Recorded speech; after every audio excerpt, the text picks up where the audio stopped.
What's up, guys? Welcome back to Newswave. Hope you had a good weekend. I did.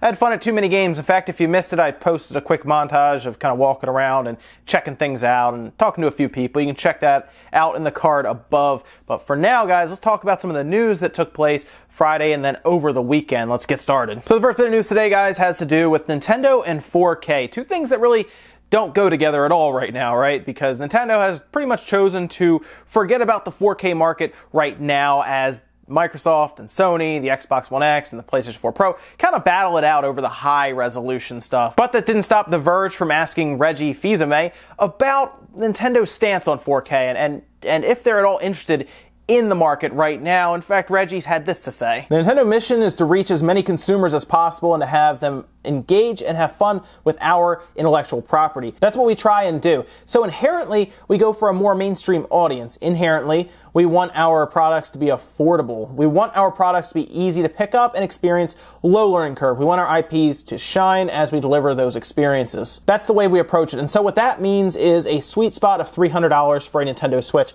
a platform that has Mario and Zelda and Splatoon going against a more limited consumer pool, a higher price point, requiring investments in other ways, 4K TVs, what have you. That is a strategy that for us, candidly, is a bit too limited. So what Reggie's trying to say here is it's just there's not enough 4K TVs out there, and he's not incorrect. The Consumer Technology Association actually did a full survey of 2,000 adults back in February, and they found that only 16% of households actually have 4K TVs in them. Now that, of course, is up, according to them, 11% from the previous year. So more than likely in the next 3 years, we'll see 4K actually be mainstream. That would be my assumption. I think that's what a lot of people believe. You know, there's a lot of technology people that don't even have, like people really into technology, that don't have 4K TVs. I don't have 4K TV. Even with monitors, 1440p is what you want because really the input lag with 4K monitors is just not there yet. It's actually pretty high if you look at them.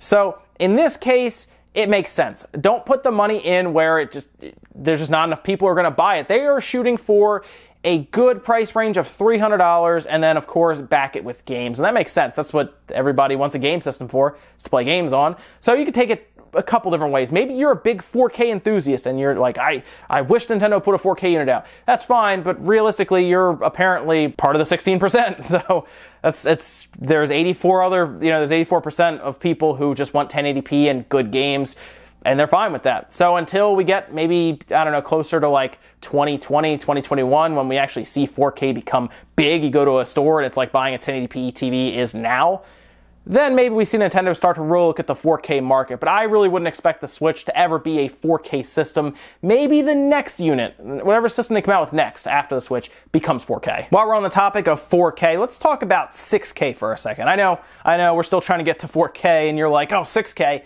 Well, this was actually brought up by Respawn Entertainment. A user on NeoGAF, who apparently represents Respawn Entertainment, had a few things to say, specifically about Titanfall 2 being kind of updated to be used on the Xbox One X, and they made an interesting claim that the Xbox One X can not only render 4K for this game, but at times it even renders 6K. This is what he said. When it comes to X1X, it means there are times it'll render at higher than 4K and then downsample to whatever resolution the X1X is outputting to.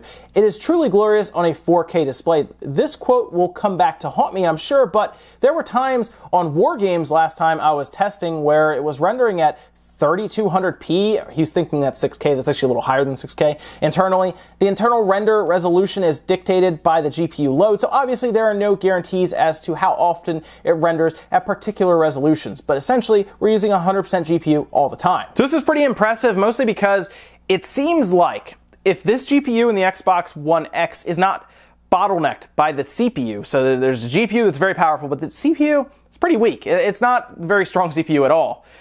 If that CPU was not a bottleneck, I'd be very curious to see where this GPU could go, because apparently in Titanfall 2, it can reach 6K resolutions, above 6K resolutions at times. Now this could be a couple seconds at a time, right? Where it jumps up and it's like, oh, nothing's happening on screen. Here's, 3200p, which is super high. But at times when it gets really crazy, I mean, it could go below 4K for all we know from what they're saying. They're just saying there are times where, if you look at if you imagine like a graph of resolution changing, there are spikes of over 6K. That could be anything though. That could be like you're looking at the ground or you're looking at the sky. Who knows? But it's interesting to know that the Xbox One X may have a lot of power, but it may also be restrained by the CPU. Maybe that's something developers will have to work through, but when we see games like Assassin's Creed, the new one, have trouble with 4K on the Xbox One X and have to upscale, that kind of gives some concerns that maybe they should have put a better CPU in there. But then it comes down to the question, would you have paid more? Would you have paid $100 more? Let's say the system was $600, it had a better CPU, and it was a beast. Would you or other consumers really buy it? Because there's a lot of people who are complaining right now about $500, and that's actually a good price, but people don't want to pay that much for a game console when they have other choices right now. And we talked about Mario Odyssey at length after that trailer, right, where he found out that he could take control of enemies, or in some people saying possess, but apparently Nintendo does not want that word associated with the game. But a recent modder for ROMs, like so you get a lot of people who hack games, change them up, do all kinds of crazy stuff to them to put them out and make, new games out of old games. Well, there was a recent ROM hack that came out that allows you to take control of enemies while you're playing a game of Mario 64, which is pretty impressive. And this was done by Kays and Manuar, and what they did was they made it so that whenever you throw your hat around in Mario 64, it will give you control of that object. They showed off taking control of your standard Bob-omb, but you could also take control of inanimate objects like question blocks or the platform in front of him in the first level, where it looked like it got a little glitchy there, but he was able to easily float around with that item, which almost looks like a no clipping situation if you remember from older games where you could just kind of move around in free space. But it's pretty funny to see. Now, if you wanted to try this out for yourself, you'd have to patch the ROM and play in an emulator, and that can be kind of dicey at times to get that all right. And, it looks like something you just probably play around for a little bit and be like, that was fun, and then stop. But it's pretty cool to see people who enjoy this kind of stuff with ROM hacking do this just after seeing Mario Odyssey a couple weeks ago. That was very quick. Kind of neat, though. It's just something to look at. And over the weekend, we were reminded that Japan is still crazy about the Switch because, of course, they have their Switch Raffle, where when a store gets more Switch units in, they raffle them off, and people wait in line just to get a chance to raffle to then buy a Switch. It's crazy. People were taking pictures of it. Long lines. Huge lines. I assume maybe because ARMS is very popular right now, but more than likely people you see in line are thinking ahead to Splatoon 2 because that is massive in Japan, and they're going to have some crazy lines show up for that game, because I can tell you now they'll probably have Switches in stock then, and they will be doing some very long lines, I'm sure very extensive raffling process, because it's going to be like you won a trophy just to have a chance to buy a Switch. Oh, and if you didn't hear, Call of Duty Remastered is getting a separate release. It is real. People have been speculating about this for months. Yes, it's happening. In fact, it is out tomorrow for the awesome price of $39.99. Right? Well, not so much. Apparently, people are pretty mad, and I can understand that, because not only is the game $40, but you also have to buy the DLC separately. Right? It makes sense for that to be a package, right? Definitive Edition, you get the game, and you get the DLC all in one package. It's still $5 more than what people who bought Infinite Warfare Legacy Edition purchased everything for at $35. So you're technically still spending more. So I'm not really sure why they make it so you have to spend $55 to get this game. It's basically another Call of Duty release that they're doing months and months after release of Infinite Warfare. It's very odd. Fans are not happy. Most saying, well, I'm just not going to buy it because it makes no sense. In fact, you could technically buy the Legacy Edition for, people were finding them online for like $50. So you get two games. I know a lot of people weren't very fond of Infinite Warfare, but supporting something like this at $40 and then $15 for the DLC, and then there's microtransactions, it seems a little out there if you really consider that that is, a 10-year-old game at this point. But Activision will be Activision and release this game like, usual, same price, hey, buy DLC. And more than likely fans of the series will buy it who did not buy Infinite Warfare and just wanted this specific game. It's just not good though. It doesn't make sense for gamers to buy this game. Unfortunately, they will. I hope a lot don't, because I don't want Activision to think this is okay to be doing this. We'll see when the sales numbers come out. Hopefully it is way down the MPD charts. And guys, the last bit of news today is pretty big. It actually has to do with more Switch accessories. In fact, a lot more Switch accessories. This is, of course, from Nyko. Now, they've been shopping these accessories around all throughout E3. We have a lot of video coming out, a lot of information coming out, and they are looking to solve a lot of problems with the Switch, specifically price points. Now, the price points I'm referring to are mostly around the first-party accessories, right? The ones out there like the dock for $90. A lot of people look at that and they go, wow, that's a lot for the dock, and it is. But the other one that people seem to get kind of, fall over themselves about is the Pro Controller, which again, I can understand $70, but if you look at like the Xbox One controller, you also got to buy the Play and Charge kit, and that ends up being more money. Anyway, Nyko seems to be coming in with more entry-level kind of priced items, and there are some pretty good ones, including a wired Switch controller, which while it doesn't have amiibo support, it does have programmable turbo button controls you can use, so you can kind of switch like A to B, you hold it down and it'll just start pressing rapidly. They also introduced a very interesting system of like brick chargers where you just plug it into the top of the Pro Controller and you just set it down and it'll charge it. Same with the Joy-Cons where you can kind of slide those in.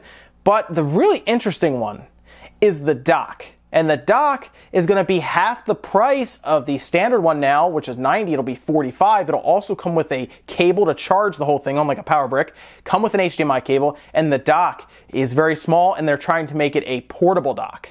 And this is good because we need choices on accessories. I think we've been talking about this for a while, right? People complain about these accessories that are cheaply priced, but there are a lot of people who will buy those accessories. A wired Pro Controller for $30. Maybe you buy that for a younger gamer who does not take care of their controllers very well, and you don't have to buy them a $70 or an $80 pair of Joy-Cons. Get them the $30 wired one and let them destroy it if they want. That's how they'll learn.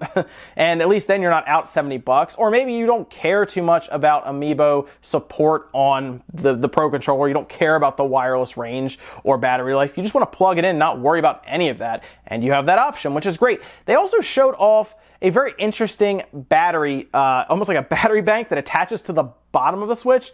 I looked at it and I understand it won't technically get in the way because it still actually works in the dock, which is interesting.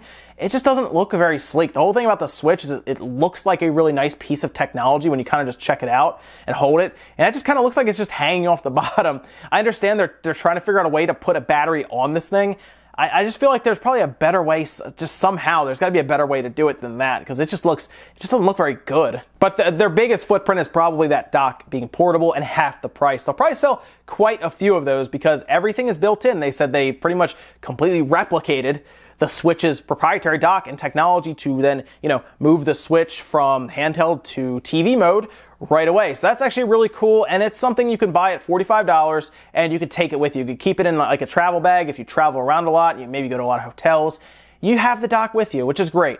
But I like the ideas here. Like I said, the Pro Controller, they're releasing the wired one at $30, and then the dock being $45. Those are very, very aggressive price points for both those accessories. I mean, the wired Pro Controller is less than half of the first-party Pro Controller, and the dock is exactly half, actually, of the proprietary dock that Nintendo's been selling for a while. So good on Nyko, but we have to, of course, see how well these accessories hold up, because sometimes we hear the price and we go, that's a great price. Then we get the product and we go, that's why it's this price. It's not made very well. And guys, that's it for News Wave today. Make sure you comment, like, subscribe, all that good stuff. Let me know what you think about any of the stuff we talked about today, whether it is Nintendo in 4K. Do you think Nintendo is going to hit 4K at all throughout the Switch? People keep talking about them releasing some sort of extra external power dock, one that would give it more power with the ability to go 4K. I personally think they're going to hold off on 4K for this generation and maybe reevaluate it, 6 years down the road when they start to look at their next item, because I think they're going to try to make the Switch last 5 or 6 years if they can, before they try to move on to whatever Nvidia is making with their mobile chips. Also, let me know what you think about the Xbox One X possibly hitting more than 4K, because we've been all talking about how it's hitting less than 4K, and now a developer shows up from Respawn and is like, oh, it hits 6K occasionally, which sounds crazy, right? I mean, that's a great deal if they can do 6K at $500. That's it for now, guys. I will see you next time.